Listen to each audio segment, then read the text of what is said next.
పవన్ కళ్యాణ్ గారు ఎక్కడ యుద్ధం చేస్తాడో, చంద్రబాబు నాయుడు గారు ఎక్కడ యుద్ధం చేస్తాడో, బీజేపీ వాళ్ళు ఎక్కడ యుద్ధం చేస్తారో, అసలు ఎవరెవరు కలిసి యుద్ధం చేస్తారో ఇంతవరకు పవన్ కళ్యాణ్కి, చంద్రబాబు నాయుడికి, బీజేపీకే తెలియదు. ఎవరు యుద్ధానికి రెడీ, ఎక్కడ ఎవరు యుద్ధానికి రెడీ వాళ్ళకి తెలుసా? కనీసం వాళ్ళకన్నా క్లారిటీ ఉందా?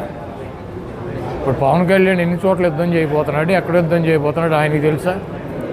ఆయన పార్టీలో పనిచేస్తున్నటువంటి కార్యకర్తలకు కానీ, నాయకులకు కానీ, సీట్లు ఆశించే వాళ్ళకి కానీ తెలుసా?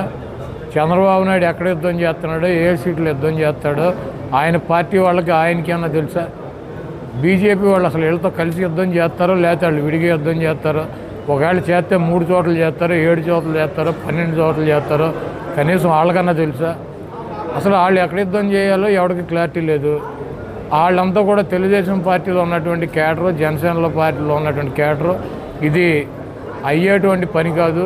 ఓ పక్కన జగన్మోహన్ రెడ్డి గారు సిద్ధం అని చెప్పి దూసుకెళ్తున్నాడు. మనం యుద్ధం అని చెప్పి ఆ సిద్ధం పక్కన ఫ్లెక్సీలు పెడతాం తప్పించి చేయగలిగింది ఏమీ లేదు.